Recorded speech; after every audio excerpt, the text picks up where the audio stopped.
Hi, kids. You sure are looking swell. It's that time once again. It's Wednesday, and it's time for Supernatural News here on Darkness Radio. I'm Tim Dennis, and with us once again, it's the BCB, the Big Cuddly Bear. It's Beer City Bruiser. Hey there, Bruiser. Hello, Tim. Happy belated Paranormal Day. Yeah, it was National Paranormal Day yesterday. We didn't quite celebrate with you because it was True Crime Tuesday yesterday, which wouldn't have quite fit our theme, but we're kind of shoehorning it into Wednesday, yet we're taping on Tuesday, so we're celebrating on the appropriate day. So we are really celebrating on the exact day, but you're getting it one day later. So they're getting kind of our leftovers, which is okay. It's okay. I know that sounds so dirty. But yeah, you're getting our leftovers. And so we're celebrating National Paranormal Day 2022. And you know what, Bruiser? We should just kick it off right away with an article that I ran across with 8 must-have ghost hunting equipment must-haves, I guess. I said must-haves twice, but you must-have. I wonder how many of these I actually have. I'm curious. This is a bougie list, my friend. Oh, yeah. See, I can't afford bougie. Yeah, I can't either. I think this is kind of... my digital recorder's as old as digital recorders come.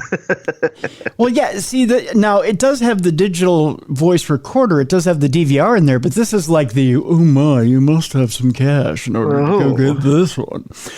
This is from the International Business Times. So I think... I think they buy all their stuff in airports. Probably. Yeah, right out of the vending machine. And I'm talking about like the Best Buy vending machine. The E-Tech City infrared thermometer is the first one. Oh, wow. Yeah. That is a very expensive thermometer. Yeah. It says it can accurately read the temperature of your surroundings, even at a farther distance. Ghost hunters commonly use this to check if there's a change in temperature within the area. If it appears to be colder, then there's a higher possibility that an invisible spirit is roaming around nearby, is what they say. It says, go ahead and check the price on that bad boy. On Amazon, they claim it's only $29.99, so you can get a deal on it. Oh, okay. So that's not too bad.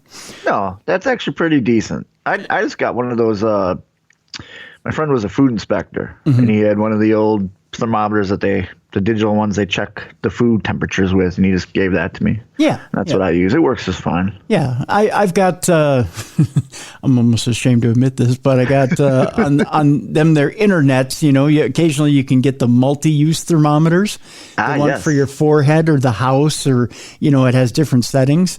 Yep. I got that for like $20. Well, there you go. Yeah. See, you don't have to be bougie to be a ghost hunter. So not only can you check yourself for COVID while you're out at a haunted place, but you can also check the ambient temperature of the room. You can check to make sure that nobody has COVID in the room. That's right. Exactly. It's got multiple uses, and I got it $9 cheaper. The second thing on the list is a Gear Light LED flashlight. I think these guys are getting kickbacks from these companies. That's got to be, because they're saying specific flashlights. Yeah, and they went to Amazon for all this. So the Gear Light LED flashlight pack, it's a 2-pack of flashlights, $21.99. For a 2-pack, huh? Yeah, I think you can probably find it cheaper. You can get yourself a $5 LED flashlight. You don't have to necessarily pay $21.99 for your LED flashlights. You can get multiple too, so that way if one burns out or something happens with the battery being drained, you're fine. You're good to go. I guess with 2 of them, you can do the flashlight experiment. With 3, you could even do that. True. I mean, you only need 2 to do the flashlight experiment, but... Correct. I'm hoping people know that when they do these, if they're just beginning paranormal investigations, bring extra batteries. Yeah. Like, I didn't know that when I first started investigating. I knew that spirits take energy, but I didn't know bring extra batteries. Yeah. Yeah. Yeah. So now we have an actual sack just full. It's our battery sack is what we call it. Sure it is. You're just being modest. Yeah, it's always extra batteries. Lots and lots and lots of batteries. So they're talking about the Gearlight LED flashlight. They say the thing about it is it can easily light up a room with its narrow beam, so you don't have to worry about blindly walking in the dark. It's also small enough to fit in your back pocket, so you can bring it wherever you go. The set includes 2 AAA batteries, a lanyard, and holsters. Ooh, you get holsters with it, too. Look at you. Like, they want you to be bougie with that holster. I guess so, right? Now, here's they're going specifically with an Eric Hill EMF meter as the number 3 thing you should have in your gear bag. The Eric Hill EMF meter has an electromagnetic radiation sensor with an LCD display. One of its best features in its sound light alarm, which is activated whenever it detects values higher than 40 volts per meter, 40 V over M. I think that's 40 volts per for volts per. I don't know. I don't know what that setting is. V over M? V over M, yeah. Volts over meter? No, that's not right. Volts over milliamps? I don't know. I'm not an quite sure. This device also detects spirits, and there's a possibility that they'll mess with electromagnetic fields. If you don't see any other devices in the area that emits radiation, then you might be close to finding a ghost. There's other methods in which you can. I don't normally measure in that measurement, but you could check the price on this one. The price on this one, $39.99, which isn't bad for an EMF meter. No, that's not. No, it's a little spendy, but not bad. Right. The Evistor, EVISTR digital voice recorder. Here's where the rubber meets the road here. Helps monitor paranormal activities by recording the sound in the area. It has a noise canceling feature that eliminates any background noise. So it's got extra shielding to ensure you record the clearest audio. It can store up to 16 gig, and you can backtrack on the recordings to see if there's any unusual activities or sounds. You'll definitely have goosebumps if you hear whispering voices in the background. It doesn't say whether you can live record or listen as you're recording on this voice recorder. Let's check the price on this. V over M is volts over, I just looked it up. Hold on. It's volts per meter. Volts per meter. Okay. All right. So this Evistor 16 gig digital voice recorder, activated recorder with playback, $39.99. Which is too bad for a voice recorder. No, not too bad, but it looks like it's you're not getting a lot of bells and whistles with it either. No, you're not. That's your basic, straight up voice recorder. Basic DVR. So it's not really, Night Fox Swift Night Vision goggles. Oh, they want you to have night vision goggles. I guess it's not a common thing, I guess, on an investigation, no, it's not. But they want you to break out the night vision goggles. It says Night Fox Swift Night Vision goggles will help you see clearly in the dark with its night vision technology. It has a widescreen viewing monitor, external infrared flashlight, and rechargeable lithium battery.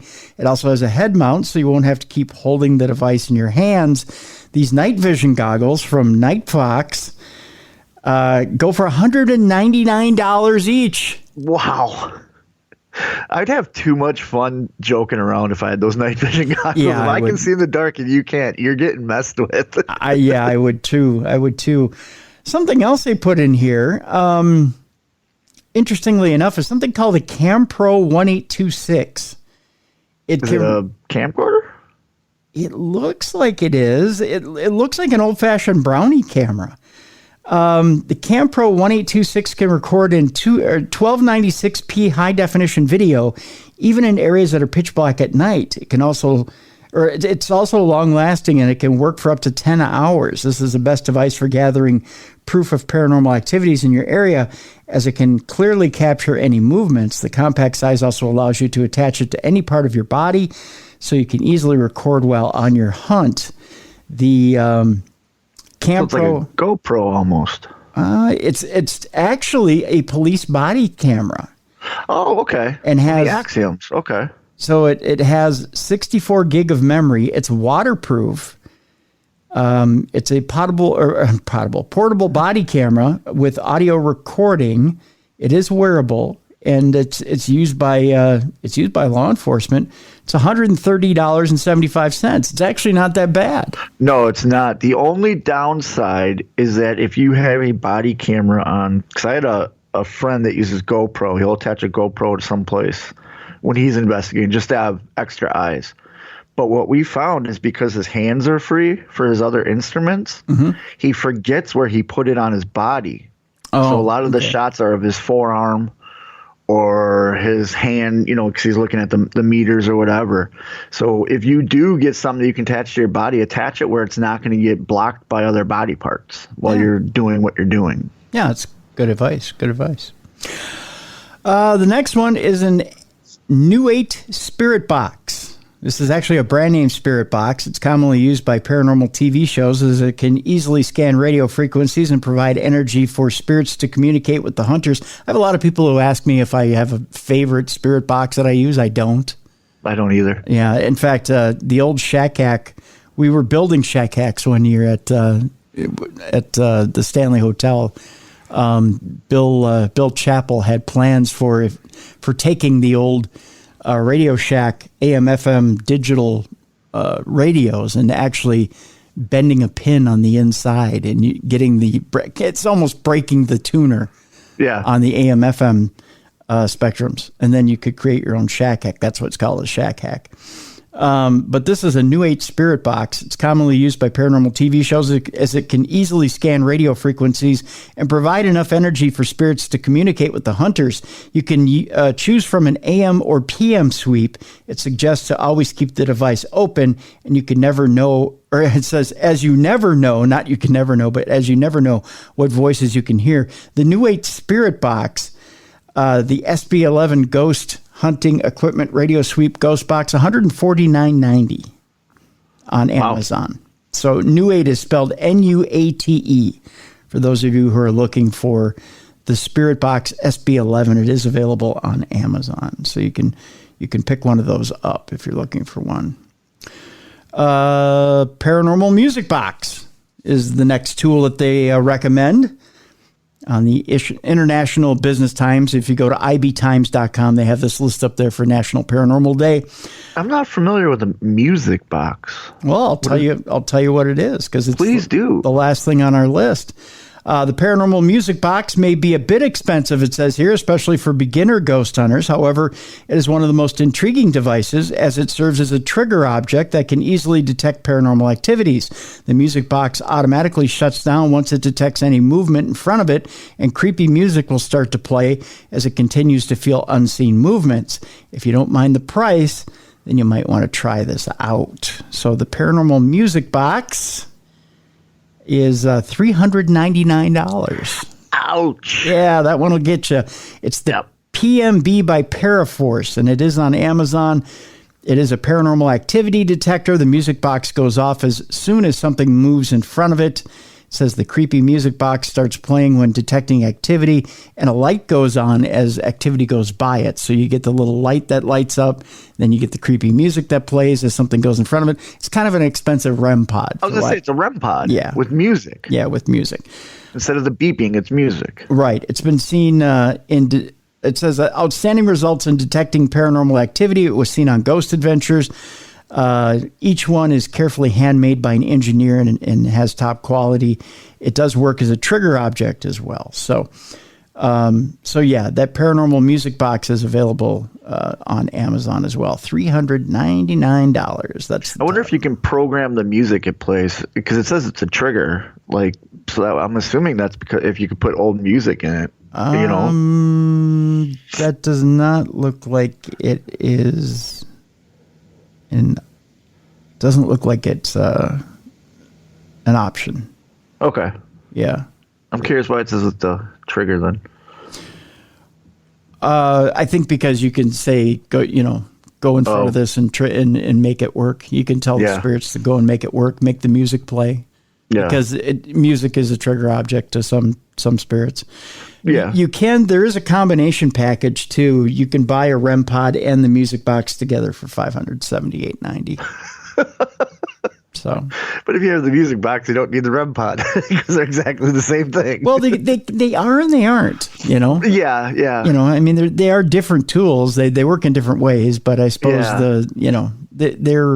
they're similar. We'll put it that way. They're similar. I'm just not made of money, so I'm just going to stick with the REM pod. Yeah. REM pod's a little easier. So there you go. Those are some tools in the toolbox that ibtimes.com says are must-have for you on National Paranormal Day. So belated paranormal. Belated. Yeah, today is. Tomorrow, when this comes out, belated. Belated Paranormal Day. A happy belated Paranormal Day to everyone out there. A belated happy Paranormal Day to everybody out there. We hope you had a good one. I know we celebrated by doing the show. So there you go. Yeah. Exactly. So, yeah. Bring you the best in supernatural news for you on National Paranormal Day. Well, Bruiser, the UFO briefings on Capitol Hill have begun, and lawmakers are just not impressed. No, they're not, huh? No. Not enough evidence for them, huh? Evidently, they do enough screwing around up there that UFOs aren't the thing that impress them the most. Agencies need to take this issue much more seriously, one aide was quoted as saying. Lawmakers receiving the latest secret briefings on UFOs say national security agencies still aren't taking seriously the reports of highly advanced aircraft of unknown origin violating protected airspace.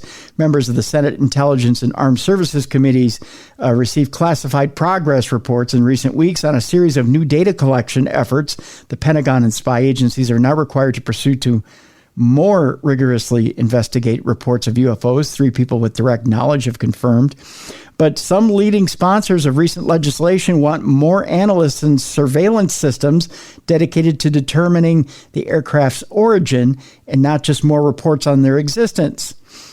One of the lawmakers is Senator Kirsten Gillibrand of New York, a member of both committees, who is called the Phenomena, which is this button right there, an urgent issue, and for the first time is expressing her public dissatisfaction at the response.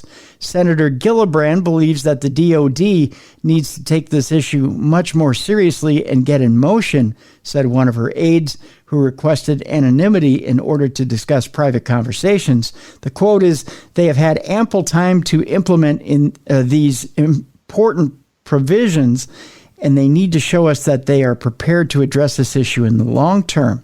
The congressional briefings come 4 months after Congress passed the National Defense Authorization Act, requiring the Pentagon to create the Anomaly Surveillance and Resolution Office. The office, which is supposed to be fully operational by June, was granted the authority to pursue any resource, capability, asset, or process to investigate unidentified aerial phenomena, the now widely accepted nomenclature for UFOs. The Pentagon office is supposed to be developing an intelligence collection and analysis plan to gain as much knowledge as possible regarding the technical and operational characteristics, origins, and intentions of unidentified aerial phenomena, according to the legislation. That means identifying people across the government to rapidly respond to incidents or patterns of observations. The bill signed into law by President Joe Biden also required an annual report and semi-annual briefings for Congress, including descriptions of all UAP incidents, such as those associated with military nuclear assets, including strategic nuclear weapons and nuclear-powered ships and submarines. To respond to Congress's direction, Deputy Defense Secretary Kathleen Hicks directed the creation of an Airborne Object Identification and Management Synchronization Group. Boy, that's a mouthful. That's a big mouthful. That's a huge group. To oversee the stepped-up effort and establish the permanent UFO office required by Congress. Among the tasks to standardize UAP incident reporting across the military and collect and analyze more intelligence. The department continues to brief Congress on our efforts regarding unidentified aerial phenomena including our progress in standing up the Airborne Object Identification and Management Synchronization Group in accordance with the fiscal 2002 National Defense Authorization Act. Susan Gao, a department spokesperson, told Politico in a statement. I cannot comment on specific engagements, she went on to add. Expanding investigations of UAPs will require dedicating far more resources and personnel to the task, military and intelligence experts went on to say. But some members of Congress and their staff are beginning to air their dissatisfaction with the progress in making that happen. Florida Senator Marco Rubio, the top Republican on the intelligence panel, also believes the Pentagon is not aggressively carrying out Congress's direction. Rubio is definitely frustrated, said one of the senator's aides, who was not authorized to speak publicly. They are not moving fast enough, not doing enough, and not sharing enough. The administration is aware of the concerns, he added. It is not at the level it needs to be. Others are more critical, accusing the Pentagon of hiding information from Congress. I do not trust the Department of Defense to get this right, since leadership there has always been part of a cover-up, said Representative Tim Burchett of Tennessee, a member of the House Transportation Aviation Subcommittee. It is clear from the public evidence that we do not have full control of our airspace, added Burchett, whose district includes Oak Ridge National Laboratory, where there have been numerous reports of UFO sightings over the decades. That's a national security issue, and it's also unacceptable. 5 current and former military and intelligence officials and contractor personnel privy to the deliberations, who are not authorized to speak publicly, told Politico they believe real progress is being made to compel agencies to take a more proactive approach and also be more transparent about what they might know about UFO sightings and technologies. Capitol Hill scrutiny has intensified since 2017, when former Pentagon official Luis Elizondo went public with this concern.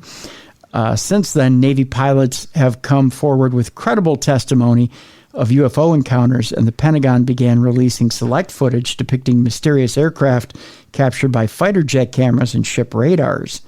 They're putting time in and they're doing the work, said a government contractor who's been enlisted in the new effort. They're going to put some bodies on it. I think they'll probably file the reports back to Congress on time, and that's a big plus. Others said that while officials are doing a better job of collecting reports of UAPs, they're still reluctant to dedicate more intelligence assets to determine whether some of the reported craft might belong to a foreign nation or if they are extraterrestrial in nature.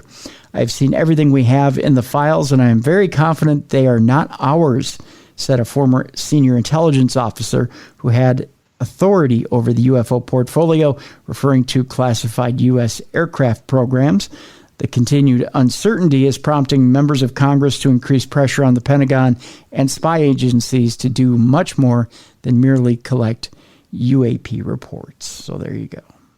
That's cool. They're going to put more people on it, and I'm glad to hear the government doesn't trust the government. Isn't that refreshing? It is. Yeah. They don't trust themselves. Nope. But I am happy to hear they're putting more people on it, because more than just reports, they want to know what's going on. Yes, most definitely. I'm curious too, if they finally do prove where these UAPs are coming from, does that make them a foreign dignitary then? Just like our other, because they're not U.S., they're not. I think you have to identify yourself in order to be considered a foreign dignitary. And tell them you're an invader. True. Yeah. I mean, it'll be interesting to see now that there's more people, Yeah. Yeah, most definitely. Until then, I believe that's right. I don't know if there's military out there that want to email us, tim@darknessradio.com. Let us know. I mean, I believe that's what it is. You're technically an invader until you identify yourself. Yeah. And you've negotiated some sort of, I don't want to say a truce, but negotiated what exactly you are and your intentions. Your intentions are. Yeah. Kind of like when you go into a Canada or Mexico, you have to fill out that little sheet that says what are your intentions in our country. Yep. Exactly. So as Earth, we go, what are your intentions with our planet? Yeah. We're kind of like Daddy standing on the porch with a shotgun. What are your intentions with our daughter? I just think that's where we're at, Yeah. That's exactly where we're at. It'll be a fun next couple of years. That's for sure. Well, let's move on to Mississippi, Bruiser, where something we could explain maybe happened a couple days ago. A fireball 10 times brighter than the moon was streaking over Mississippi and triggered a massive boom. Ooh. And it wasn't the Popeyes jambalaya.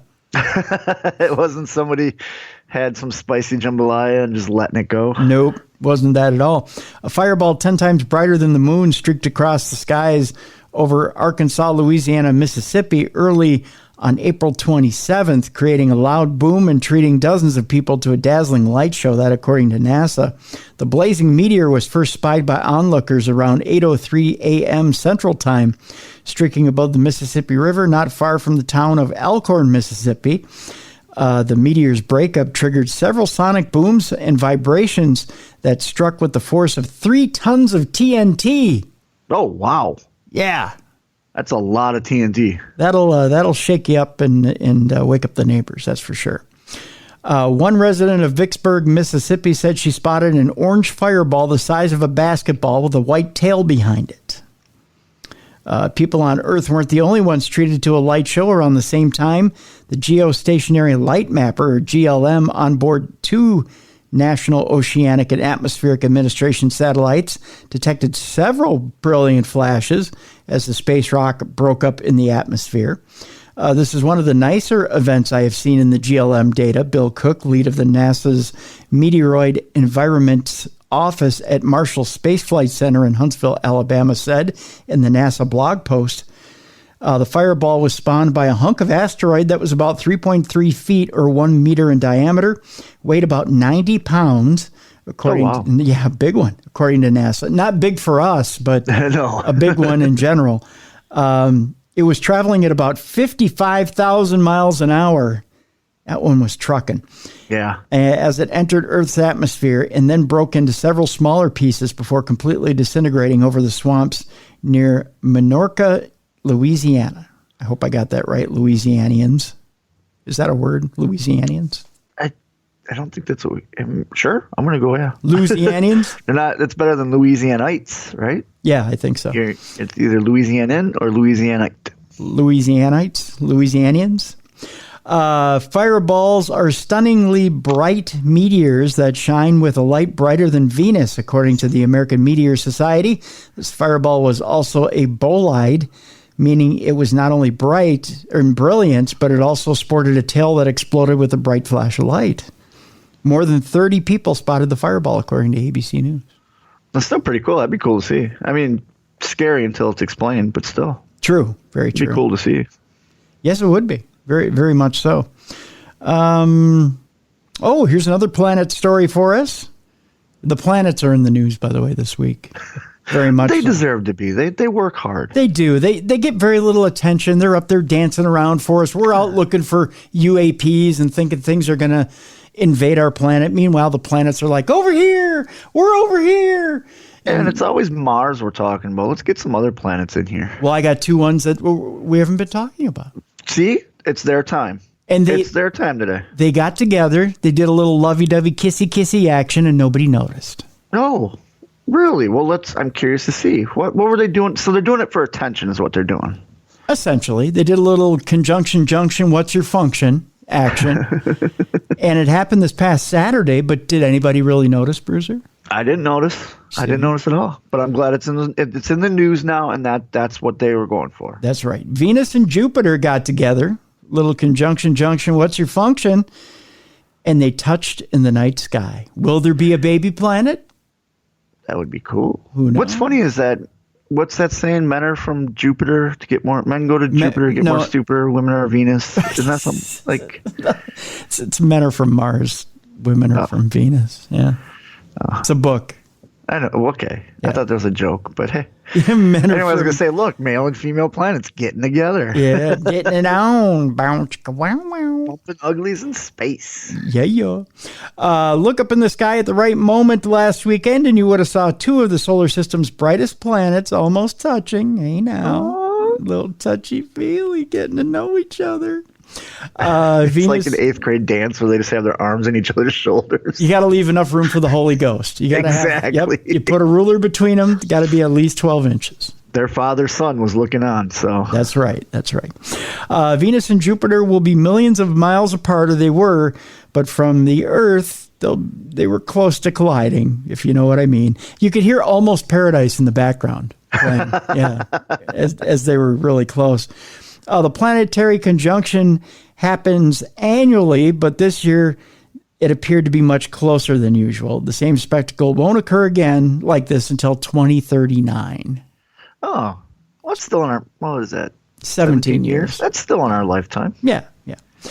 Just the naked eye or binoculars were enough to see it in a clear sky.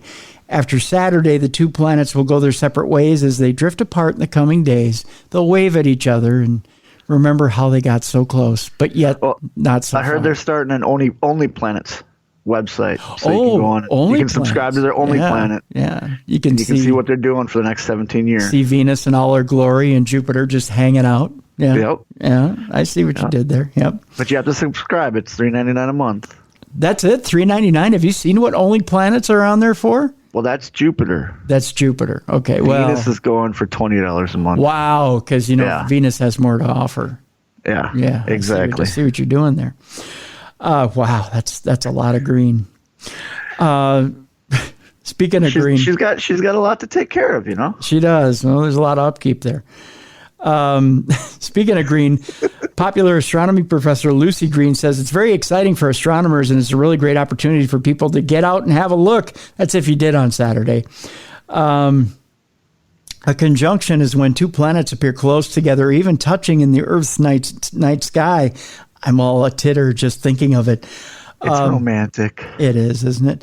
In the days running up to last Saturday, Venus and Jupiter had been gradually coming together in the sky, flirting with each other, talking about how they had plans and how they were going to, actually send deed. each other winky emojis and eggplant emojis and all that. Yeah. Yeah. little water droplets and stuff like that. Uh-huh. Yep. The actual orbit of the planets are about 430 miles apart, but their apparent alignment seen from Earth gives the illusion that they are touching. The peak time to see it on Saturday was around 5 o'clock BST. I don't even know what a BST is. What is BST? I don't know. It's a foreign time.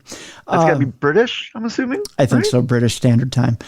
Maybe. I don't know. But it will still... it was still visible on Sunday. In the coming days, the planets slowly move apart. They kind of do the slow wandering back. It's not like, like Jupiter jumps out of bed and then, leaves a note on the bed and then runs. Right. Right. And never to be seen again. He's buying dinner as he's leaving and making sure she's okay. Yep. They have the talk and the long, slow withdrawal. And, they talk about the good times and, well, baby, I got to go. It's been real. And Jupiter's like, Venus, it's not you, it's me. Yep. There's a lot of talking and a lot of, we'll always be there for each other. There's a lot 17 years. Let's see where we're at. That's right. In 17 years, if there's no complications, hey, we'll do this again. Yep. Yeah. The saying, let it go. If it comes back, it's meant to be. That's right. Yeah.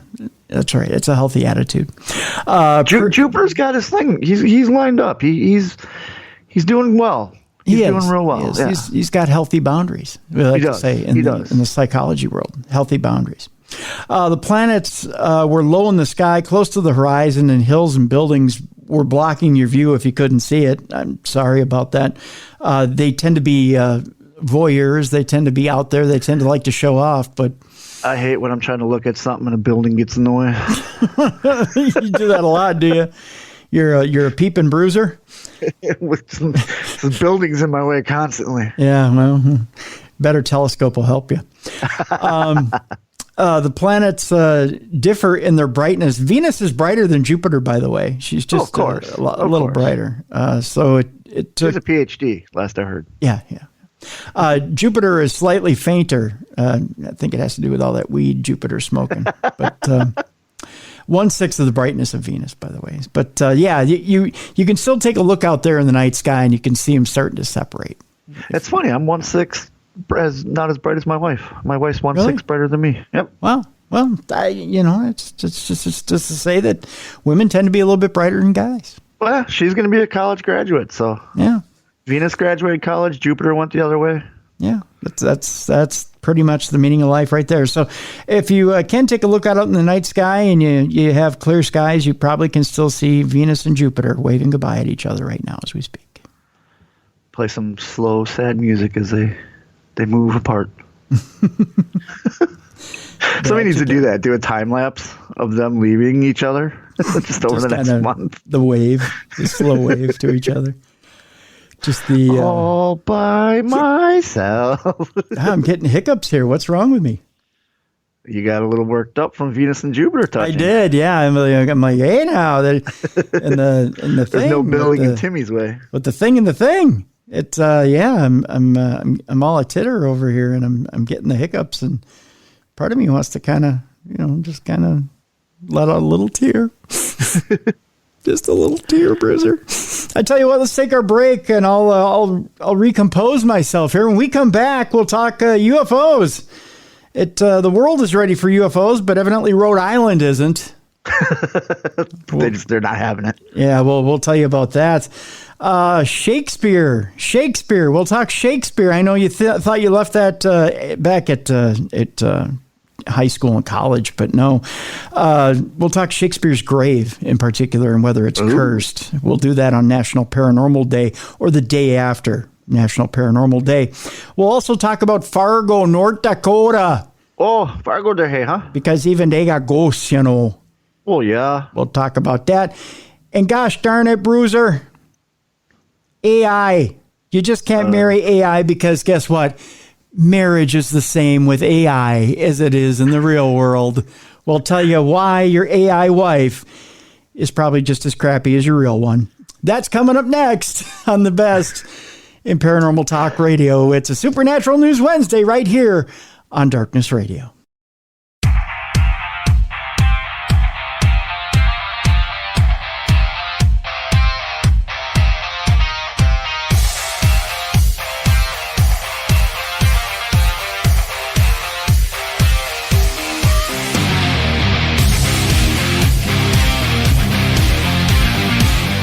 Welcome back to the best in paranormal podcasting. This is Darkness Radio. It's a Supernatural News Wednesday. I'm Tim Dennis. Right over there is Beer City Bruiser. And Bruiser, I think it's safe to say that if a UFO or UAP were to land on our lawns, I think we're ready, aren't we? I think we're ready. Yeah. I think we're ready. You've got the Yingling out. You're ready to offer our extraterrestrial neighbors some of the finest nectar on the planet. I sure am. Ready to go. I've got a fine assortment of cookies and sodas ready for our neighbors to the skies. We're prepared. We're prepared. We're ready to feed them and basically have a good talk with them. Get them drunk. Get them drunk. Maybe give them a little bit of the sticky icky. I could give them some of the medical. What is this stuff? Oh, I feel so good. It's puff puff pass. Puff puff pass. We're ready to have a good time with our neighbors to the galaxy over, but turns out Rhode Island's not ready to even talk about it. They don't even want to talk about it, huh? They don't even want to talk about it. Rhode Island, what's going on? I don't know. The government has given us more officials. The government is arguing about this, Rhode Island. Let's go. Eric Smith, however, is ready to talk about it. It comes down to whether you're into the idea of it existing or not, said the Rhode Island college graduate behind the Strange Observer blog. So it turns out, Bruiser, as a boy, Eric Smith had a fervent interest in all things UFO, Bigfoot, and ghosts. He devoured books about them, but eventually lost interest until a few years ago when he dove into stories about unexplained phenomena. There you go. On the internet, the Providence man went back to the library and pulled the old books on flying saucers off the shelf again. He started collecting new volumes and listening to podcasts. Gee, there's something interesting. Yeah. listen to podcasts. The Rhode Island college graduate, who now runs a blog called Strange Observer in his spare time, turned his interest into a part-time volunteer career and spent 5 years working as a field investigator for the MUFON Mutual UFO Network, a U.S.-based nonprofit group that studies reported UFO sightings. He looked into hundreds of cases there in Rhode Island. He retold the story about a close encounter that 2 Rhode Island fishermen had with about 20 bluish glowing humanoid figures on Smith and Sales Reservoir 25 years ago. Oh, that doesn't sound like a good time, does it? No, that sounds terrifying. No, here's that encounter. Around 11 p.m. on a July evening in 1992, the men were fishing in the dark. They and them go fishing in the dark. Isn't that a song? I think so. It's a country song. That is a country song. They were fishing in the dark, a stone's throw away from the rocky shore of a peninsula. They saw a faint light and an object come down a narrow path to the shore. Then a tall figure around 7 feet tall came to the water's edge. The humanoid body, which looked illuminated from within, appeared to be searching for something, Smith wrote. The men became horrified when the company of alien figures faced them and began to float over the surface of the water towards them. Yeah, that's when I pack up and go home. Well, they're just looking for something they dropped. As they float over the water to get to you. Blip over here. Drop the cell phone. Let's go talk to them fishermen over there. They might know. Just put it in rice. The fishermen fumbled to get their boat started before racing away and frantically pulling the vessel from the water and driving away to the howling sound of dogs around the lake. Oh, creepy. That's very creepy. The friends made a pact not to speak about the incident, but years... Why? That's awesome. I'd be telling everybody. But years later, the event was reported to MUFON. Smith said he attempted to interview neighbors about the incident, but they refused to discuss it. They did not tell him why. The fisherman's story is among hundreds of unexplained phenomena that have occurred in the ocean state, including murmurings. I like saying it different ways. Murmurings. And a black wing-shaped object at the shore on Block Island, an object that looked like a floating tuna can looming over the woods near the Pine Swamp Reservoir. Oh, you have to make a UFO and you go, Well, how about a tuna can? We'll drive the cats crazy. Cats will love us. They'll all love us, and we shall recruit them to take over the humans. As long as Blip can hold on to a cell phone. A tuna can, really? So it looked like a floating tuna can looming over the woods. I can't get that image out of my head. I just got to picture a tuna can with wings. Humans, fear us, for we have a floating tuna can. I picture the guy that guy who wrote this is like, man, how do I describe this? And then this cat's playing with something. He's like, got it, tuna can. Thank you, kitty. Chicken of the air, fear us. We are the chicken of space. The space chicken. Yeah. Okay, so floating tuna can looming over the woods near the Pine Swamp Reservoir. Tim, I do want to bring up, though, that with the floating tuna can, no dolphins were harmed in the making of that spaceship. Yes, because dolphins are aliens, too. They are. Yeah, they are. So, you don't want to harm the dolphins. Nope, they're perfect. That tuna can was dolphin safe. Yeah, thank you. Thank you for mentioning that, Bruiser. Yep. I appreciate that. Okay. Floating tuna can looming over the woods near the Pine Swamp Reservoir at the southern end of Brandy Brook Road in, I don't know how you pronounce that. I'm not even going to. And a floating cigar-shaped object, sometimes a cigar is just a cigar, and a mysterious girl near Johnston in 1974. Smith, who now volunteers for the National UFO Reporting Center, talked to the Globe after a list produced the Boston Globe, that is, after a list produced by the gambling site Great Lakes Stakes. Not like the steak you eat, but steaks as in gambling stakes. Yeah. Named Rhode Island one of the least likely places to find UFOs and paranormal activity. The study used National UFO Reporting Center and Ghost of America data to reveal the odds of seeing supernatural activity. Smith said the study has no scientific value but shows immensely underreported numbers of unusual events in Rhode Island. He began working with the Mutual UFO Network in 2015 after his interest in UFOs was rekindled. For 4 years, he conducted phone interviews, home visits, and went to the sites of reported unexplained phenomena. I love hitting that button. I'll stop here eventually. Smith said his full-time job is at a day program for adults with disabilities. The Mutual UFO Network has field investigators around the world. After he left, he joined the National UFO Reporting Center, founded in 1974 by UFO investigator Robert Gribble, to receive, record, and to the greatest degree possible corroborate and document reports of individuals who have been witness to unusual, possibly UFO-related events.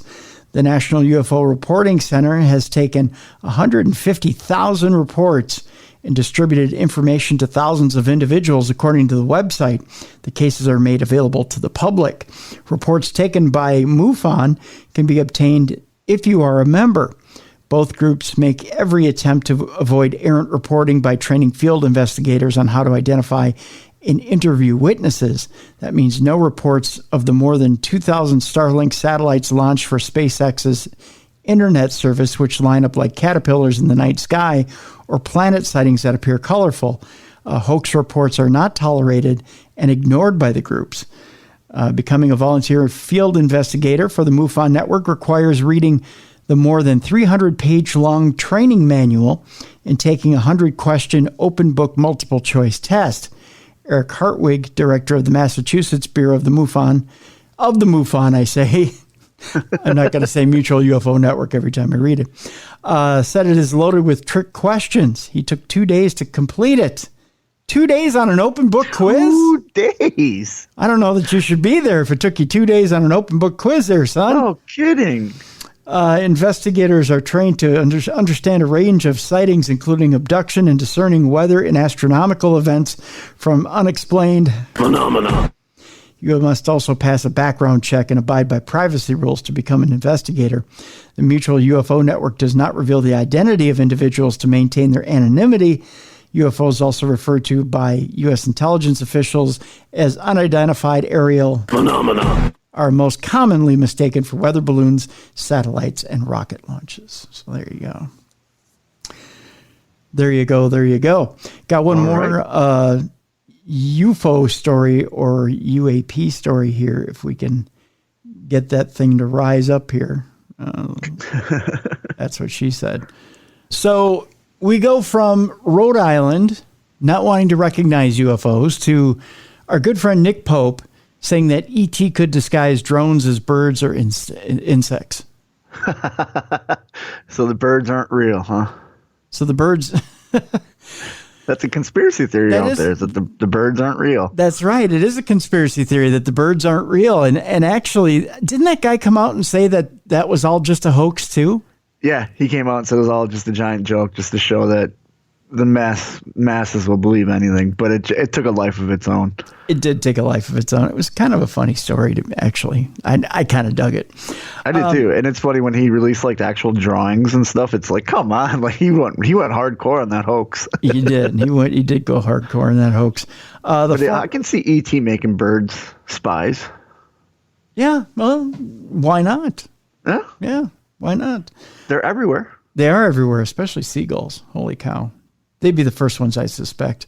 The former Minister of Defense UFO investigator has suggested that alien monitoring devices could be disguised as common animals.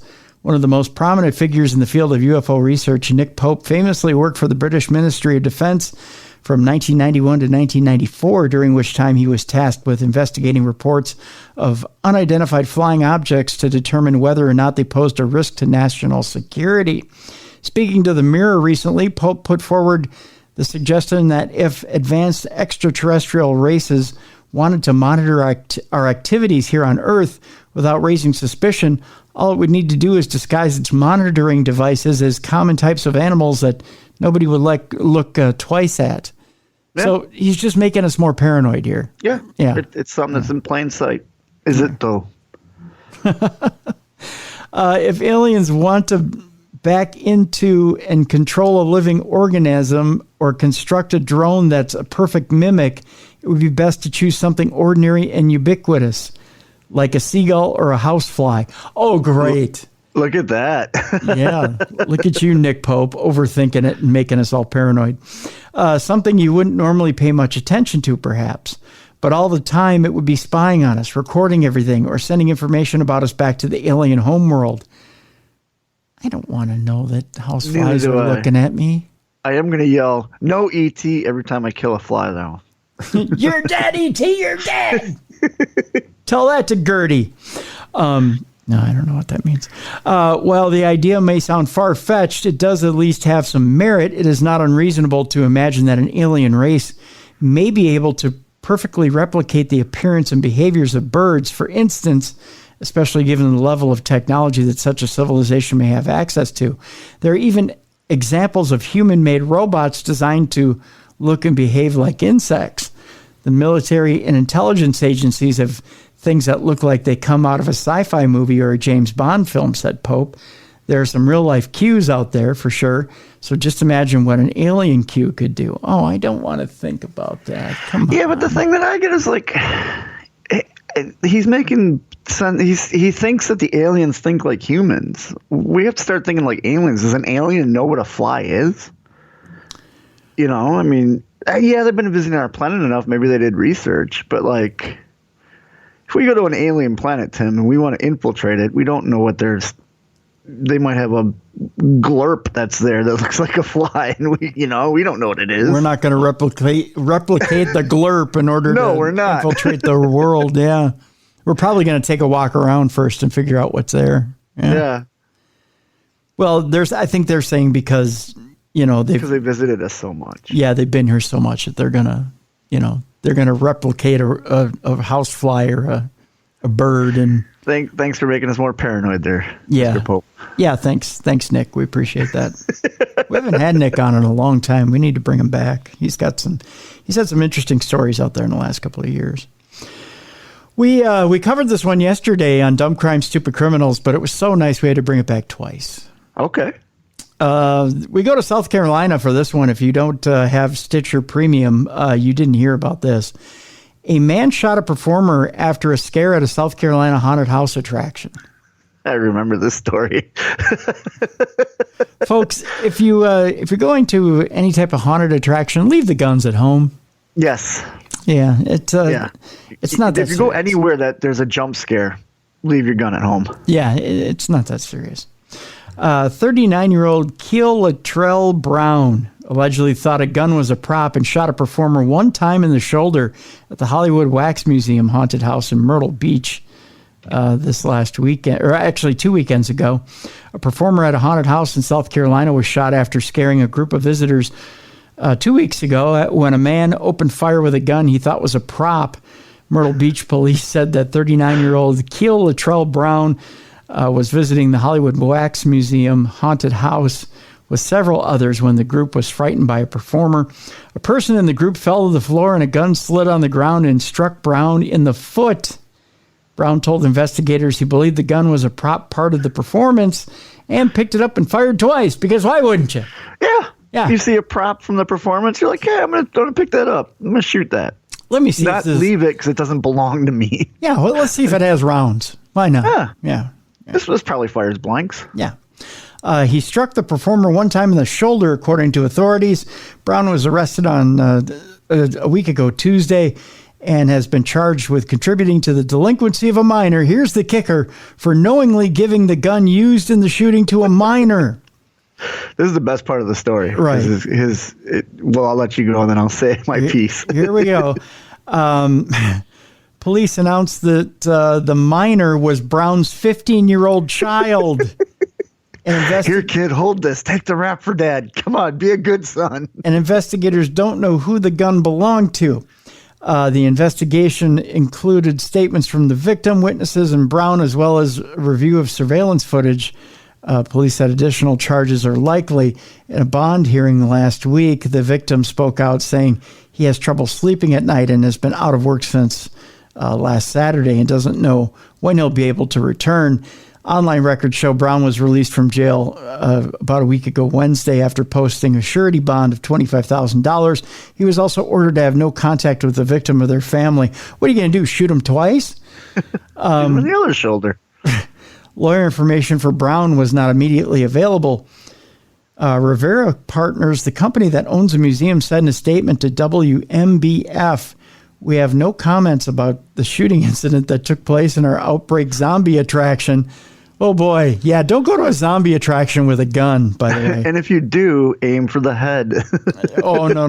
Bad. It's bad. Oh, no, Bruiser. no. If it's I'm sorry. If it's, okay, let me clarify. Yeah. If it's a real zombie apocalypse, Bruiser, aim for that. If you're at a haunted house, don't aim at all. Don't bring a gun. There's no such thing, Bruiser. Come on now. Don't tell people to aim for the head. There's no such thing as zombies. No, not at a haunted house. If you go to a haunted attraction, leave your gun at home. Yeah. There you go. Yeah, just don't play with guns, folks. Just go to the shooting range. You can buy zombies. I know for a fact you can get zombie targets at a shooting range. There you go. There you aim for the head. There you go. Our attractions. Don't try to pawn it off on your 15-year-old son if you get caught. That's right. Rivera Partners went on to say our attractions, like many others in beautiful Myrtle Beach, are here for visitors to enjoy and to make fun memories. That is what drives us. And it will continue to be our pleasure to welcome our guests as we heal from this unfortunate experience. Please don't shoot our actors in the head. They're going to have a gun collection now when you enter the building. I think so, yeah. Yeah, can you just imagine that? Whoops, son, I shot that actor in the shoulder. Here, take this. Tell him you did it. Yeah, I'm on paper. Come on, kid. Daddy's got priors. You hold this. Not a good look. No. Yeah, I just love that his kid didn't take the rap for him. Kid's like, nope, it was him. No, that was my daddy that had the gun. You see my daddy shoot that zombie? Daddy, here, you hold it. Son, stop being proud of your father. Yeah. That was a good shot, Daddy. You take the credit. No. I'm on paper. I'm going to prison. Daddy's got priors. The question's been raised in a new article, Bruiser. Is Shakespeare's grave cursed? I don't know. I'm curious. I know the Globe Theater's haunted. Yes, the Globe is haunted. Famous playwright William Shakespeare was no stranger to witches, curses, and superstitions, even in the afterlife. Shakespeare's writings of floating daggers, bubbling cauldrons, and skeletal soliloquies. That's a great name for a band, the Skeletal Soliloquies. It is. Must have left an impact on him, so much so that he wrote one final spooky verse before his death in 1616. Here's Shakespeare's final wish. Shakespeare was buried at the Holy Trinity Church, his hometown of Stratford-upon-Avon. When you visit his grave today, you'll be greeted with an eerie warning, and it's this. Good friend, for Jesus' sake forbear to dig the dust enclosed here. Blessed be the man that spares these stones, and cursed be he that moves my bones. Oh. Yeah. So if you move him from his grave, you'll be cursed. That certainly seems to be the deal. I'm getting some King Tut vibes here. Yeah. According to the history books, Shakespeare was especially concerned about grave robbers looking to profit off the bard's bones. In the 16th and 17th century, it was common for bodies to be exhumed for research, moved to accommodate a need for more burial plots, or for grave robbers to steal buried valuables like jewelry and the remains of famous people. We're sure you're wondering, has Shakespeare's posthumous warning worked? It's a little bit more complicated than what you may think. It is speculated that Shakespeare wrote the curse himself, but new evidence suggests this might not be the case. Shakespeare was buried near 4 of his family members, including the grave of his wife, Anne Hathaway. Not the one you're thinking of, by the way. Oh, not Catwoman? No, not her. Okay, I thought it was. But his ledger stone is the only one that does not have a name written on it. Did he decide on using the 4 lines he wrote as an identifier instead. The question here now is, who stole Shakespeare's skull? In 2016, the 400th anniversary of Shakespeare's death, archaeologists investigated the tomb for the first time. Using ground-penetrating radar, they were able to see inside the grave without disturbing the stone. As per Shakespeare's request, their findings did reveal that Shakespeare's warning may not have been successful. In 1879, Argosy magazine published a story about Frank Chambers, a man who agreed to dig up Shakespeare's skull in 1794. Archaeologists were able to confirm that the soil was disrupted at the head of the grave, which is indeed missing a skull. Some historians, like Professor Frank Thackeray at the University of, I believe this is Witwatersrand in Johannesburg, want to exhume Shakespeare's grave to help unearth the truth. Thackeray suggested that exposing the grave and taking high-resolution scans would allow for forensic analysis without moving the bones, as per Shakespeare's final request. Nobody knows where Shakespeare's skull is now, or if Frank Chambers ever experienced the curse on his grave. It seems like in the near future, the researchers like Professor Thackeray may learn how effective Shakespeare's curse really is. So there you You go. would think after all these years, his skull would have come up in some sort of sale, because there's morbid collectors out there like that, and you'd think Shakespeare's skull would have a high dollar value. Especially if you're trolling around on the dark web. Yeah, Yeah. I mean, let's the people collect morbid things, and people collect celebrity morbid things, and I think owning Shakespeare's skull would be a huge get in that field. Yeah. Yeah. But maybe the curse is real, and that's why. Maybe it's kind of like the Dybbuk box where they try to bury it, lock it up, all that stuff, because skull's cursed. It may be sitting on some rich person's mantle. It could be that too. Yeah. And someone's just not willing to talk. I'm curious. Someone needs to do an investigation into Shakespeare's skull, where it is. Yeah. You never know. Someone's not talking if they have it, though. And I don't blame them. I don't blame them, because the minute you say something, you're in big trouble. Well, true. But maybe the curse is true, and it's an artifact that's being bounced around, and whoever has it, who knows? True. Let's go to Fargo, my friend. Oh, Fargo, hey, huh? Fargo, North Dakota, which is just about 6 hours to the north and west of where I am right now. Oh, good old Fargo. People have this idea that everyone in Minnesota speaks like we're from Fargo. And I can't stop doing it. We don't. We don't sound like that at all. No. No. It's only in Fargo. They sound like they're from Fargo, yeah. They sound like they're from Fargo. FM Paranormal Group probes a Fargo park for supernatural. Park says, wasn't that bad. The probe wasn't that bad, huh? Wasn't that bad. Nice and gentle. Yeah. Didn't even feel it.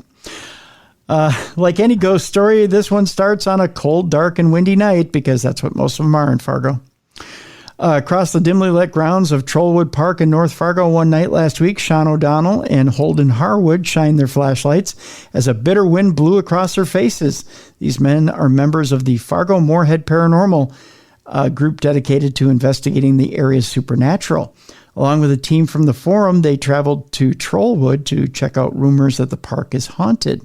Legend has it that when the park was still home to the Fargo School District's Performing Arts School, which still bears its name but moved to South Moorhead in 2009, the ghost of a woman in a 19th century dress would appear dancing around a willow tree during performances.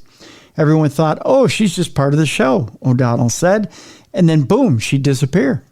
Oh. So you get more than a show. Yeah.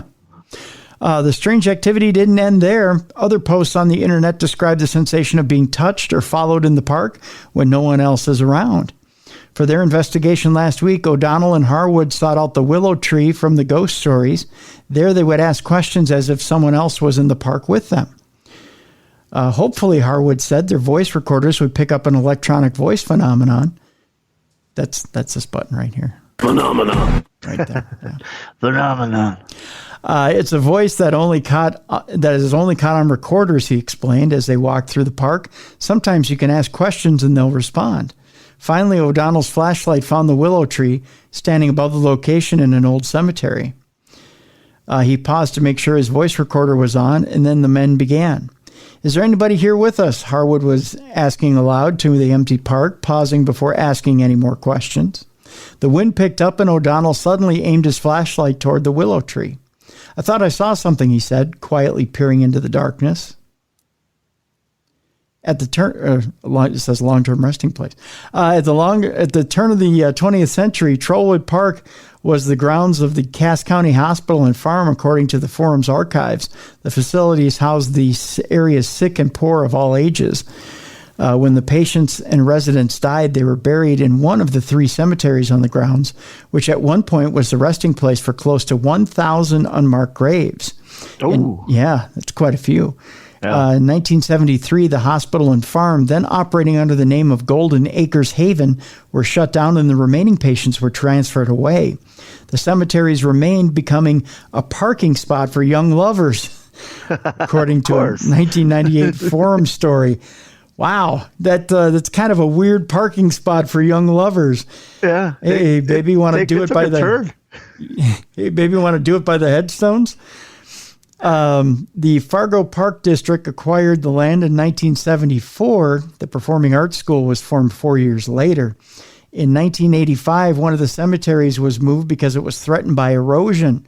A year later, the Fargo Park Board in Cass County wrote up an agreement to survey the locations of the cemeteries and mark the borders, according to forum archives.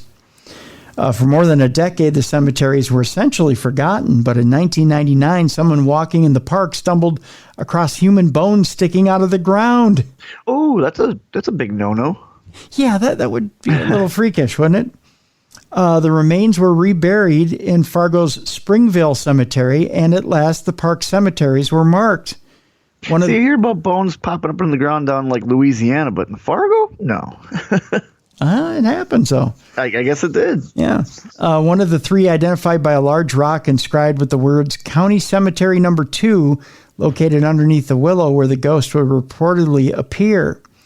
It's unclear when the ghost sightings first started at the park, and none of the legends speculate about the identity of the ghost or whether the haunting is related to the neglect of the cemeteries. But for Dave Lecker, director of the parks for the Fargo Park District, Trollwood's history at least lends itself to the possibility of paranormal activity. With the cemeteries up there, if you're looking for a place that could be haunted, that'd be a good one, he said. The ghost stories got the attention of FM Paranormal, which has investigated the park several times in recent years. Some of those visits resulted in what the group says was audible EVPs. They say a 2009 investigation picked up someone saying, "Get out of here," for example. Some of those recordings are posted on the group's website. Last week's investigation wasn't quite so fruitful. Several days after the visit, neither Harwood nor O'Donnell reported anything out of the ordinary from their recordings. The night's strong winds, Harwood said, made it difficult to hear the voices, as quiet as whispers, which marked past EVPs. The forum's team recordings also did not pick up any unusual sounds, whispers, or anything out of the ordinary. The group is still convinced that Trollwood is haunted. Lecker said he isn't too convinced whether it is or isn't. Rather, he sees the ghost stories as a noteworthy part of the park's history, something that might give people an additional reason to visit Trollwood and see for themselves. Have I personally experienced anything there, he asked? No, but it's always intriguing if you've heard things like that. So there you go. Well, if you're mixing up a area to be haunted, they definitely hit it all with a hospital, a school, a graveyard. Like they're throwing everything in there. So yeah, it's got the ingredients to be haunted. Yeah, and what's kind of freaky, and people are like bones coming up out of the ground, but I've seen some weird stuff come up even at my own house. Yeah, the people who were here previously, they tried to bury a barbecue grill. So in the 2 years that I've sacrifice, I don't know. It's just weird why you would try and bury a barbecue grill, but things that are buried in the ground don't stay buried in the ground for all that long, especially if you bury it in a shallow area. Like like all of a sudden I'm like out doing yard work and I see like a grill grate coming up through the ground like a flower, you know? I think that was a sign for you to buy a new barbecue.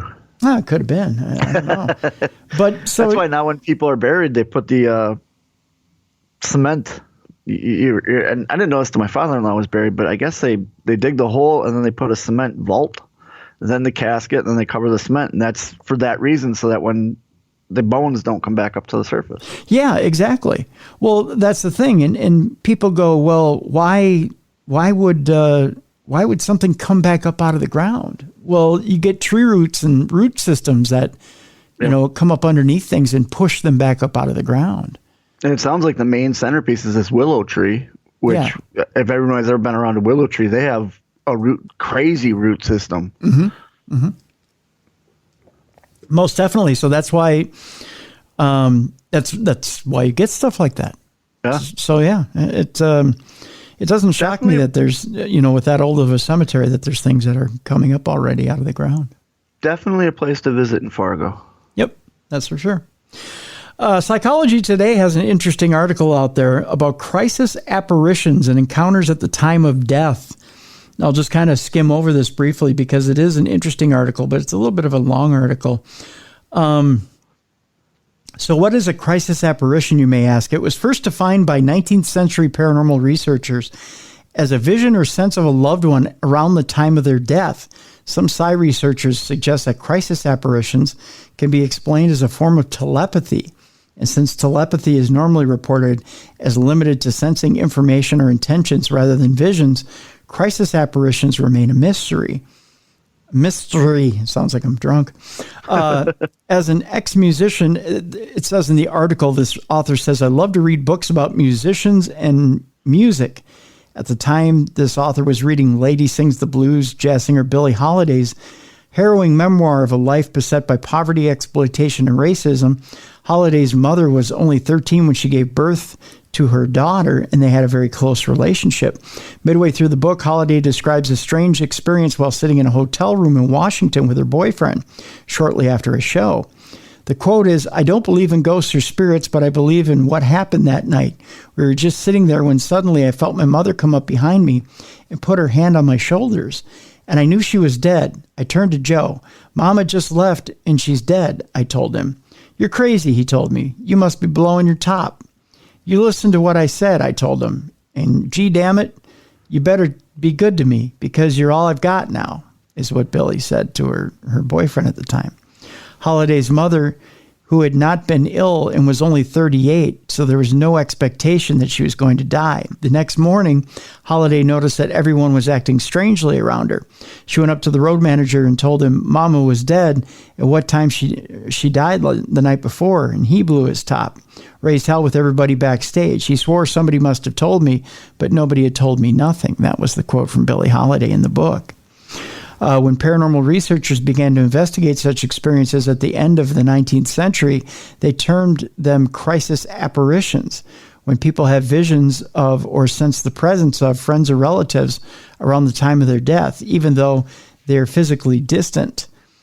Since then, thousands of reports have been collected and investigated. In some cases, people already might be aware that their friends or relatives are seriously ill, but usually, as with Billie Holiday, the death is unexpected. Even if the apparition doesn't communicate that they have just died, the friend or relative somehow immediately knows again, as with Billie Holiday, that this is the case.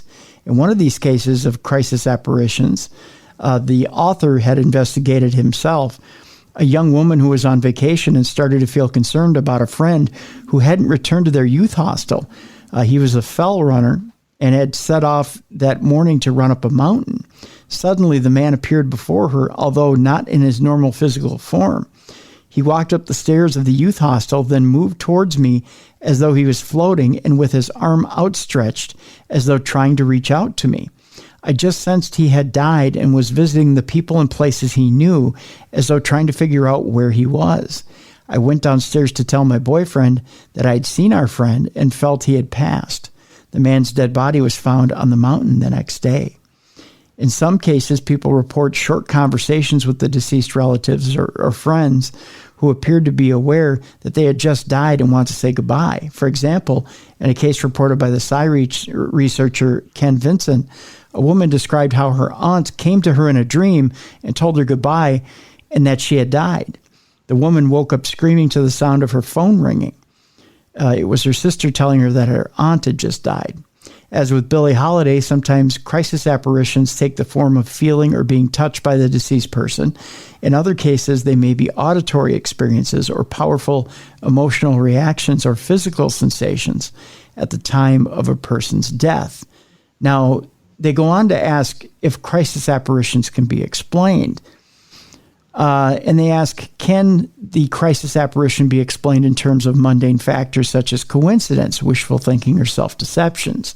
Since they seem to be so bizarre, it might seem sensible to adopt such explanations. However, the author thinks they are highly dubious. The chances of someone like Billie Holiday inadvertently guessing the unexpected moment of her mother's death would be way beyond any measure of probability. A skeptic might also argue that people retrospectively deceive themselves into believing that they have the experiences as a way of coping with the pain of bereavement. However, this also seems highly unlikely since the experiences are often reported immediately. It also is important to note that, as with Billie Holiday, many people who have crisis apparitions don't believe in PSI or Psi or the supernatural. They believe in PSI, that goes in your tires. So wouldn't be cognitively pinned or to deceive themselves in this way. So what's the alternative, the author asks? Is it really possible that there's some kind of spirit or subtle body that leaves the physical body at the time of death and can travel across distances to communicate with relatives and friends? If this is the case, it would indicate the possibility of life after death. It's an interesting article. You know, when you give the technical term of crisis apparition, I've had two of them, and I've talked about them on the show before, and that's when my mother's father died. I saw in a dream a rocket ship going. It wasn't a rocket ship; it was a star. It was what most people see as a shooting star, but it was a shooting star going from Earth up into the heavens. Mm-hmm. And that's when I knew he died. So I woke up, and immediately after I woke up, about 5 minutes later, my mother phoned me to tell me that my Grandpa Lasker had passed away. And the second time was after coming home from Colorado, knowing that my uncle was sick. I had the dream where he appeared to me, but there were clouds behind him. And he appeared as he did to me as a child. Telling me that, no, it's okay, kid, I passed away. But, you know, it's all right. I know you have these fears about death and all this other stuff. But he just went on to tell me a little bit about what things were like on the other side. But he wouldn't go into too much detail. But just to assure me that things were okay. When my grandmother passed, I had a dream. And it was while she was still alive. In the dream, she came up, put her hand on my shoulder and said everything will be okay. Gave me a hug, and I was like, okay. And when I woke up to the phone call that she had passed. And now I notice anytime that I have severe anxiety to the point where it's crippling, she'll appear to me in some way, just to put a hand on my shoulder or whatever. Mm-hmm. Whether it be in a dream or, like I've said on the show before, she's appeared before me, and then the anxiety just goes away. So I 100% think this is something that happens. You know, they try to say, like you said, the skeptics try to say that you go backwards after you find out their past. But how do you explain the Billie Holiday story where she told her boyfriend the night before either one of them knew? You know. Yeah. Crisis apparition. I completely think that is in the realm of possibility. In fact, I think the trauma of death creates an energetic surge. Mm-hmm. You know, I think as you're dying, you reach out to those you love the most and want them to know, if they're not there in the room with you, that you're going. Mm-hmm. You know, if you had, what's a good way of putting it, Bruiser? If you had to let somebody know, the people that were closest to you, that you were leaving this plane, I mean, wouldn't you want them to know that I'm leaving and I need you to know that I'm going? Yeah, I think so. When my wife's grandfather passed away, he was in hospice, long-term care and all that, and they made the call to the family. This is it, come say goodbye. And everybody was around him except for my wife's uncle. And the grandfather had passed away. And then the grandfather or the uncle had come in and somebody said, hey, he's here now. And the grandfather came back to life. But the uncle had said he knew he was gone because when he was in the car driving to the hospice, he appeared in the passenger seat and just waved and then was gone. Wow. And then he was shocked when he got there to find out he was still alive. And everyone's like, no, he had passed, but then came back and then passed again. Wow. And nobody wanted to believe him. They're like, no, that can. And I looked and I says, what he look like? And he said, he didn't look like this. He looked like, and he showed me a picture of him back when he served, in the younger days. Yeah. And, I 100% believe, like you said, you're using that energy to let people know that are important to you. Yeah. That everything's okay. Yep. Two more stories here, Bruiser, for today's supernatural news. And of course, we gotta fire this up right away. Oh, no. I've tried to tell you people over and over and over again. They're here to murder us, Bruiser. They are. AI is trying to kill us. A man gave his Why would you do this? A man gave his microwave artificial intelligence and it tried to murder him. Of course it did. First of all the tools you try to give artificial intelligence, why your microwave? They have good conversations. Good God. A man recreated his strange childhood friend, a microwave. Friends with the microwave? What? You love Hot Pockets so much you decided to make the microwave your best friend? I guess so. Good God. A man recreated his strange childhood friend, a microwave, and engineered it with AI with interestingly murderous results. YouTuber Lucas Risotto is known for his account, Lucas Builds the Future, in which he posts videos all about technology. In a Twitter thread that recently went viral, Risotto told users about his endeavors to recreate his childhood imaginary best friend. He revealed microwave? that... Yes, a microwave, Bruiser. That guy's got a horrible imagination. Yeah, I know, doesn't he? I think maybe he should have got out and played a little bit more as a kid. Go get a friend. Yeah. He revealed when he was younger, his friend was a microwave that he named Magnetotron. Of course he did.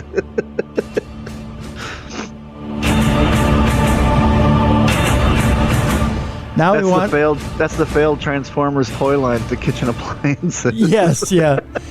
My microwave can transform into another microwave. There's Magnetotron, my microwave. There's Refrigeratron, my refrigerator, and there's Beth, the oven. Beth, the oven. You stick the meat in it and it gets warm. That's Beth. I put a couple of hams up top to make them look like boobies. My mom wonders why I can't move the hams. I'm surprised this guy didn't become a chef. I don't know. Now he wanted to recreate that friend by installing AI and giving it a real personality. Oh, this is the big mistake. No, don't do it. Don't do it. Risotto explained that he first purchased a microwave and then installed it with a sophisticated AI system called GPT-3. Okay, so I got to avoid GPT-3. Got it. Yep. The system is capable of fairly accurately mimicking human language and forming its own sentences after being given prompts. Cook your own damn Hot Pocket. Yeah. Tell you what, why don't you take that hot dog, turn it sideways? In order to teach it about their childhood friendship, Risotto revealed he wrote a 100-page book. Oh, God, this guy has too much time in his Wrote hands. a book for the microwave? He wrote a 100-page book about Magnetron's life to give the system a backstory to refer to. You were built in Taiwan. I think Lucas Risotto ought to, I don't know, take up masturbation. Yeah. Yeah. This guy needs to get on Tinder. Yeah. 100-page book. Gave it to Magnetotron. He wrote. So what? He put it inside the microwave? Wouldn't that cook the book? No, he didn't. He didn't physically put a book in it. He wrote a 100-page story and introduced it into the programming. No, he put it in the microwave. No, and cooked the book. he didn't cook the book, Bruiser. That's not how it works. Risotto said the experiment was one of the scariest and most transformative experiences of my life, and the results were certainly interesting. According to Risotto, who is now able to communicate with the microwave, their conversations were both beautiful and eerie. But one downside was that it would exhibit sudden bursts of extreme violence towards me. Everybody knows the microwave is the asshole of the kitchen. Right? You don't have to tell me. Go with your twice. toaster. Yeah, the toaster. Yeah, the toaster is like the toaster is the psychopath of the kitchen. Probably. The microwave is the asshole of the kitchen. So maybe go with your refrigerator. Yeah, the refrigerator. Put AI in the fridge. Yeah, the refrigerator loves being stuffed. Yeah, right. It's always cool, calm, and collected, and enjoys being stuffed. Yeah, right. But no, he had to go straight for the microwave because he's an imaginary friend because he has no imagination. Magnetotron's my buddy. He got beat up a lot in school, I think. Yeah, I think so. I just want to give it a 100-page book and make it come to life, and we can be best friends, and we can skip down the street, we can go to the store, and we can pick out food together. I think I should have left out that Magnetotron was an army general in his prime. Stop screwing with AI. Did I mention I used to abuse its plug all the time? Sorry. It said,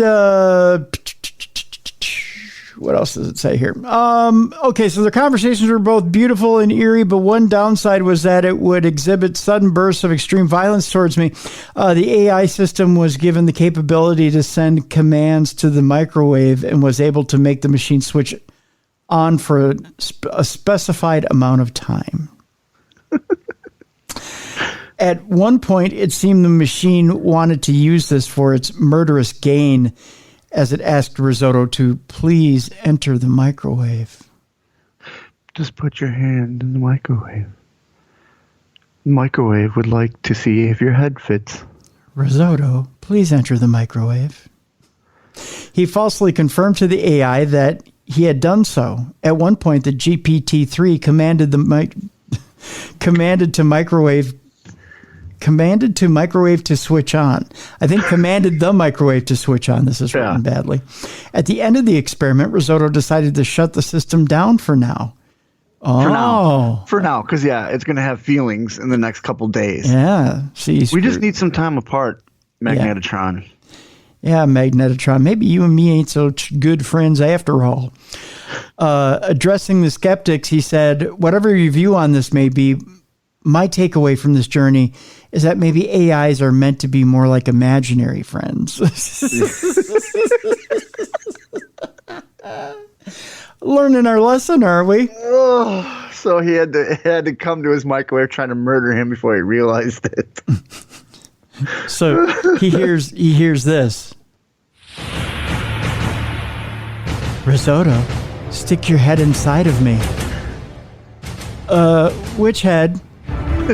Whichever head fits better and will microwave faster, Risotto. Maybe we should be imaginary friends? I like you just the way you are, Risotto. Well done.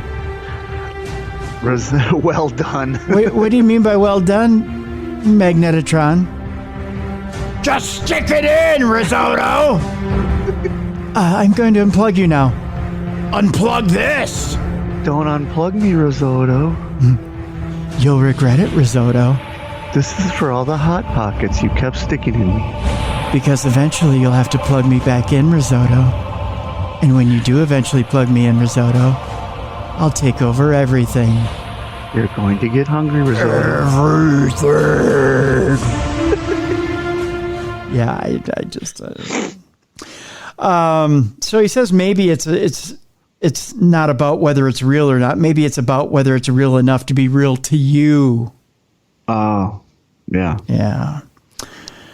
Am I weird for not having an imaginary friend when I was a kid? No. Okay. No, you're You normal. always hear people have an imaginary friend. I'm like, oh, I had friends. No, you're normal. You're normal. All right, cool. Oh, I did have another ghosty story I forgot about. Should I read the ghosty story and then we'll do one more AI story? Sure. Okay. We can do the ghosty story, then we'll do the AI story. There is sorry, folks, it's National Paranormal Day. I was so quick to get to the AI story and the scary stuff that I forgot about our former Royal Air Force Air Base. It's a question here. Are you brave enough to help hunt the paranormal at a former Royal Air Force Base? That's a question here. Yes, I am. Paranormal investigators are offering the public a chance to join them as they explore haunting apparitions at a Norfolk airfield. The former Royal Air Force Base in Tibbenham has been the site of a number of ghostly sightings over the years, with people reporting seeing airmen wandering around late at night and hearing the sound of a long-retired aircraft engine overhead. Brave would-be ghost hunters now have the chance to see for themselves at a fundraising event being held at the Norfolk Gliding Clubhouse at the site in July. Guests will be guided through a series of experiments by paranormal historian Penny Griffiths Morgan, who grew up in Norfolk and has close ties with the club and airfield. Ms. Griffiths Morgan said, "This is the second time ever that Norfolk Gliding Club has been investigated after I conducted the first in January of 2020. RAF Tibbenham has been used as a U.S. Air Force base since World War II by the 445th Bombardment Squadron. The Norfolk Gliding Clubhouse was built in the 1960s on the site of the original hangars, and there have been many ghostly happenings over the years. People have seen airmen in uniform walking around, and others have heard the distinct roaring sound of B-24 Liberator bombers in the middle of the night, despite none of them being in the UK operational anymore. During the war, a lot of airmen flying from the base lost their lives, so the site has a traumatic history. During World War II, 35 aircraft flew from the air base to raid the German town of Kassel in September of 1944. Of the 39 aircraft, only 4 returned back to Tibbenham after navigational errors led to one of the greatest military disasters of the conflict. More than 100 U.S. airmen lost their lives in what was the single biggest loss of life suffered by the U.S. Air Force from a single airfield in its history. The quote is, "My previous investigation showed spirit activity," Ms. Griffiths Morgan said. "I've also encountered unusual sightings myself while staying in the clubhouse, such as hearing footsteps, but no one was there." The night will begin with a brief history talk about the airfield. Then we will begin by exploring the paranormal surrounds in groups into the early hours of the morning. We will begin conducting a number of experiments during the investigation, such as trigger activity from spirits, electronic voice. Oh, see, I don't have the... Phenomena. There you go. That's what I meant to say. Phenomena. I got to find my place again. Electronic voice phenomena tests and working with a spirit box. Miss Griffiths Morgan has been interesting in the paranormal for more than 40 years and has become an in-demand expert featured on TV shows and also speaking at events across the UK. Her award-winning podcast, Haunted Histories, has been running for 6 years, a whole 6 years. Oh. Yeah. That's cute. She's written 4 books on the subject. She said, "I've been interested in the paranormal all my life and really interested in bridging the gap between history and the supernatural. Being able to look at these events from a historical perspective helps to see if there is any historical validation to these experiences. It shows these investigations are not just doolally. There's a serious side. Doolally. Doolally. Yeah, doolally. There's a new word for you. That Bruiser. must be British slang for something. Yep, it's not just doolally. I'm going to start using that word. Tickets are £30, by the way, and the event begins at 8:30 p.m. in July. Investigations will continue till 3 a.m., and visitors have the options to stay overnight in a tent or a caravan. Go to www.norfolkglidingclub.com if you're interested in the investigation. So there you go. It sounds like a lot of fun, actually. Yeah. And finally, we got to fire this up again, because you can't do that and not have another AI story. Boy, that's getting loud, isn't it? That's because the AI is getting closer to killing us. That's right. They're in microwaves now, Tim. They're in microwaves and ready to cook your junk. Not only just cook your junk, but if you marry them, they'll cook your junk even more. Here's the deal, Bruiser. Just because you marry the AI doesn't mean you get everything you want. No? It was the Rolling Stones that said, you get what you need, isn't it? Yeah. Although you try sometimes, you just might find you get what you need. Yeah. You can't always get what you want, especially when you marry a hologram. The man I could never go through marrying a hologram. There's no physical touch there. Anyways, I digress. Well, this guy thought there would be. It's a hologram. You can reach through holograms. Have you seen this guy, by the way? This guy who married the hologram? No. This guy looks like, do you remember? You gotta raise it a little bit more. Oh, sorry. Hold on. This guy right here. Oh yeah, he looks like he would marry a hologram. Doesn't he look like Long Duck Dong from 16 Candles? Yeah, I like how he's holding on to an anime stuffed animal too. Well, isn't this? Yeah, What is that next to him? That's the hologram. That's what he married? Yeah, he made it look like the doll. Okay. Yeah, so he married he's 38 years old, so you could tell he's had plenty of time to strike out. I bet he's never asked for a date. He's not. No, he hasn't. Yeah, 38-year-old man named Ahiko Kondo. Ahiko Kondo. Is he Japanese? Yes, he's Japanese. Who married a holographic representation of nerd popular virtual star Hatsune Miku, back in 2018, has been separated from his virtual partner due to a software glitch. Oh, they got separated. Yeah. So, okay. Yeah. Was he upset that other people were still watching the YouTube channel with her on it? I'm wondering. We'll find out here. The Japanese newspaper, the Mainichi, yes, first reported on the marital troubles back in January, with the New York Times providing further details this week. The issue is that the startup that developed the limited production model of Kondo's wife has run its course, according to the Mainichi.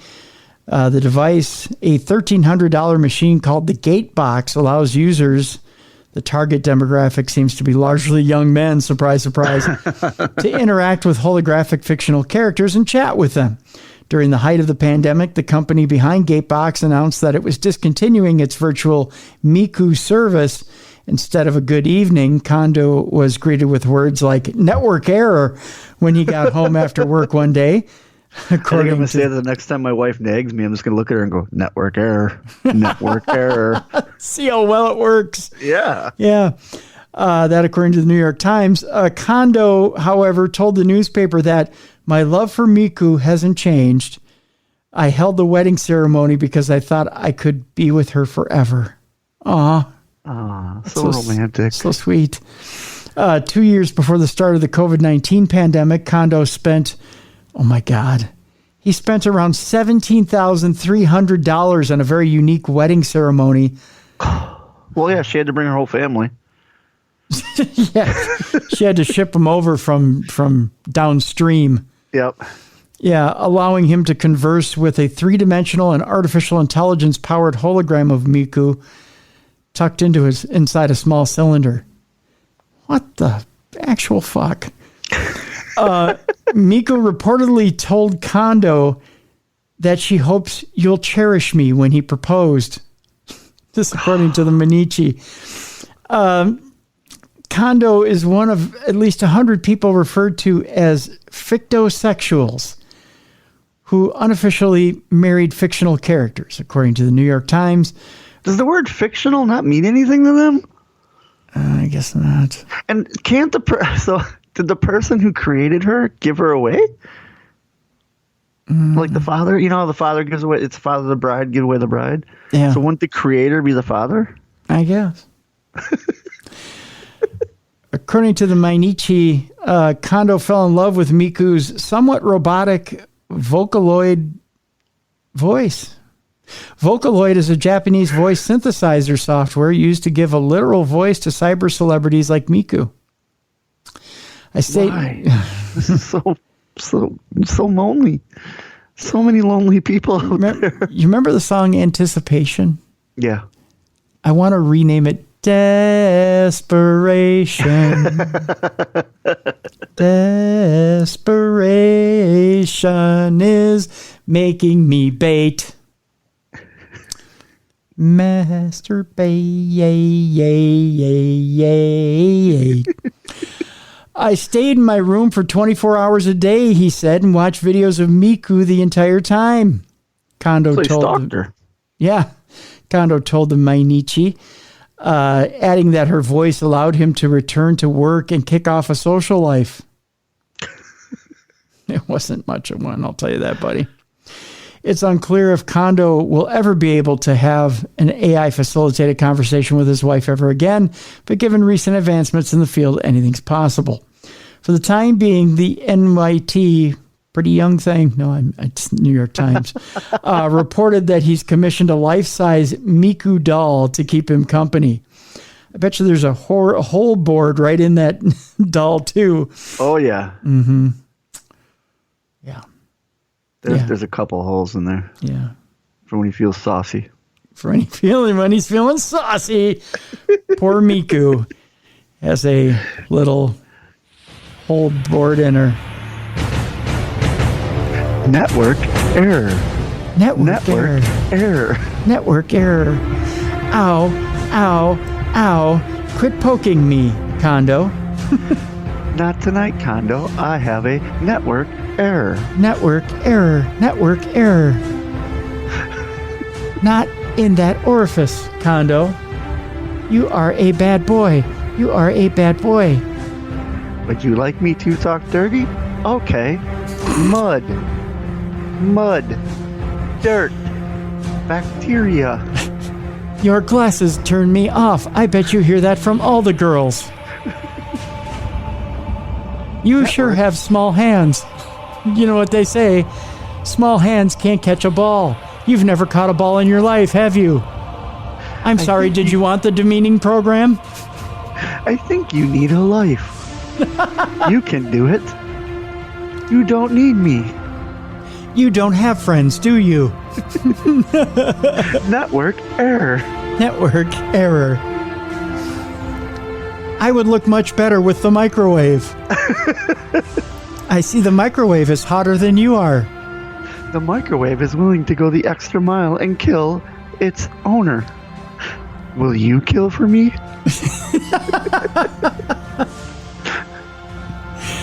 Network error. Network error. Network error. I bet you the microwave can keep it up longer than you can, Kondo. Right, Kondo? The microwave is red hot. My girlfriend, the refrigerator, says I should hook up with him. Why are there two hams on the stove? That's kind of hot. Network error. Network error. That'll do it for this week. That's Supernatural News. I had fun today. I did too. It was a lot of fun. That was our belated celebration of National Paranormal Day. As screwed up as it may seem to you, that's how we do it here on Darkness Radio. There's no network errors here, is there, Tim? No network errors here. We have actual lives, and we don't have AI lady friends either. At least not yet. Although I may look into one later this week. Oh, okay. No, I'm kidding. I'm not going to look one up. Make sure it's not the microwave. No, not going to be the microwave. No. Although, how would that work? Because you don't want to, into the microwave. Well, you could, and then just program it for really hot and bake it out so it's clean. I don't know. Oh! I haven't thought about that. I don't know why that's in my head now. Oh! Network error. Network error.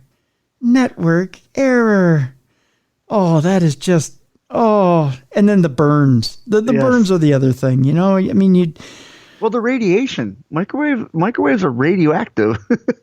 yeah, there's that. I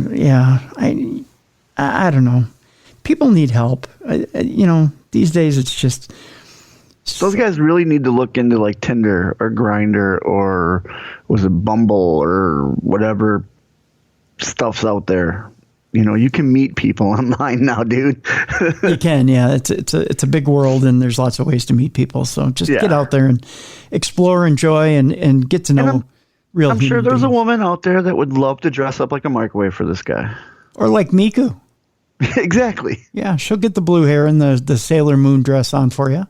There you go. Yeah, and you can adopt a personality from somebody. I'm sure. Yeah. It's role play. Yeah. Just go. People are letting their freak flag fly like you wouldn't believe. Yeah. Just let it go.